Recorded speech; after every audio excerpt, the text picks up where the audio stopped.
Rich dad poor dad नाम तो सुना ही होगा, है ना? ये वो किताब है जिसने सही मायनों में लाखों लोगों के लिए पैसे की पूरी कहानी बदल दी। तो चलिए आज फटाफट से इसके जो सबसे दमदार आइडियाज हैं उन्हें समझते हैं। जरा सोचिए, दो पिता हैं। एक जो कहता है बेटा खूब पढ़ो लिखो और एक अच्छी सेफ नौकरी पकड़ लो, और दूसरा कहता है नौकरी करने से बेहतर है ये सीखो कि पैसा तुम्हारे लिए कैसे काम करे। बस यही है इस पूरी किताब का निचोड़। दो अलग अलग दुनियाएं और दो बिल्कुल अलग सोच। और देखिए, सारी कहानी ना यहीं से शुरू होती है। ये किताब सिर्फ पैसों के बारे में है ही नहीं, ये है उस माइंडसेट के बारे में, उस सोच के बारे में जो या तो इंसान को अमीर बनाती है या फिर जिंदगी भर बस पैसों के लिए दौड़ाती रहती है। अमीर लोग पैसे के लिए काम नहीं करते। यह लाइन सुनने में थोड़ी अजीब लगती है ना? मतलब ये क्या बात हुई? लेकिन सच कहूं तो यही वो पहला और सबसे बड़ा सबक है जो अमीर और गरीब की सोच में जमीन आसमान का फर्क पैदा करता है। तो इसका मतलब क्या है? देखिए, ज्यादातर लोग ना एक चूहे दौड़ में फंसे हुए हैं। सैलरी आती है, बिल भरे जाते हैं और फिर अगली सैलरी का इंतजार। अमीर लोग बस इसी दौर से बाहर निकल जाते हैं। वो अपने पैसे को काम पर लगाते हैं ताकि पैसा उनके लिए पैसा कमाए और वो खुद आजाद हो सकें। तो सवाल ये उठता है कि आखिर पैसा हमारे लिए काम करेगा कैसे?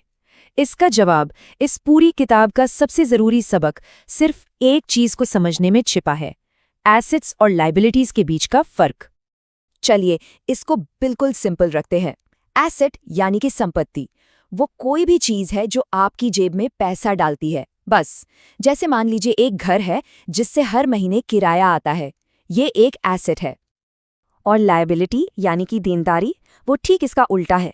ये वो चीज़ है जो आपकी जेब से पैसा बाहर निकालती है, जैसे कि एक कार का लोन जिसकी ईएमआई हर महीने आपकी जेब से पैसा ले जाती है।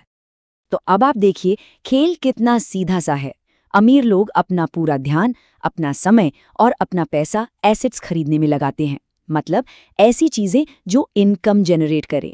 वहीं दूसरी तरफ ज्यादातर लोग अपना पैसा ऐसी चीजों में फंसा देते हैं जो असल में लायबिलिटीज होती हैं। और बस यही है सीक्रेट। अमीर बनने का पूरा फोकस सिर्फ एक चीज पर होता है, लगातार एसेट्स खरीदते जाना। बस इतना ही आसान है। ठीक है, तो थ्योरी तो समझ में आ गई, लेकिन असल जिंदगी में इसे अप्लाई कैसे करें? चलिए अब समझते हैं कि अमीर लोग इस खेल को खेलते कैसे हैं, इसके असली नियम क्या हैं। पहला नियम सुनने में थोड़ा अजीब लग सकता है, अपने काम से काम रखो। अब इसका मतलब ये नहीं है जो हम समझते हैं। इसका मतलब है कि अपनी नौकरी बेशक करते रहो, क्योंकि वहां से कैश फ्लो आता है, लेकिन साथ ही साथ अपना खुद का बिजनेस यानी अपना एसेट कॉलम बनाना शुरू कर दो। नौकरी से जो भी पैसा आए उसे लायबिलिटीज पे खर्च करने के बजाय एसेट्स खरीदने में लगाओ। दूसरा नियम तो करियर को देखने का पूरा नजरिया ही बदल देता है। ये कहता है कमाने के लिए नहीं, सीखने के लिए काम करो। ऐसी नौकरी चुनो जहां आपको सेल्स, मार्केटिंग, लोगों से बात करना, ये सब सीखने को मिले, क्योंकि ये स्किल्स, ये ज्ञान आपकी सैलरी से कहीं ज्यादा बड़ा असेट साबित होगा। और अब एक प्रो टिप।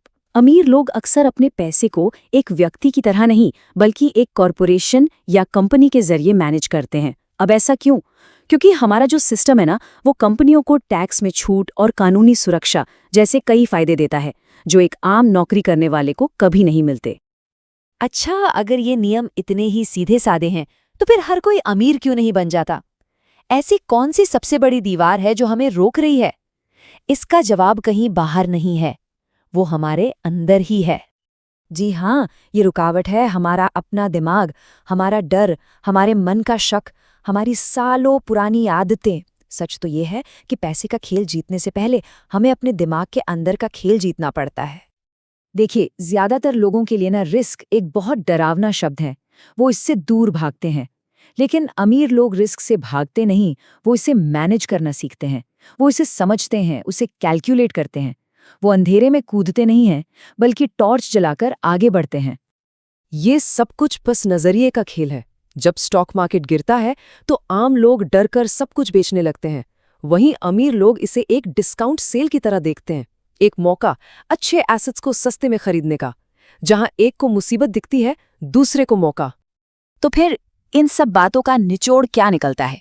वेल्थ यानी दौलत का असली मतलब है क्या? तो एक बात हमेशा याद रखनी है, दौलत किसी की सैलरी से नहीं बनती, ये बनती है सही सोच से, पैसों की समझ से और लगातार एसेट्स बनाने की आदत से। और आखिर में ये कहानी सिर्फ पैसे की है ही नहीं, असली मंजिल तो कुछ और है। ये कहानी है आज़ादी की, उस फाइनेंशियल फ्रीडम की जहां हर सुबह उठकर वो काम किया जा सके जो दिल करना चाहता है, ना कि वो जो मजबूरी में करना पड़ता है। तो चलिए इस एक सवाल के साथ इसे खत्म करते हैं। अगर जिंदगी में पैसे की चिंता ही खत्म हो जाए तो फिर कौन से नए दरवाजे खुलेंगे, कौन से सपने पूरे किए जा सकेंगे?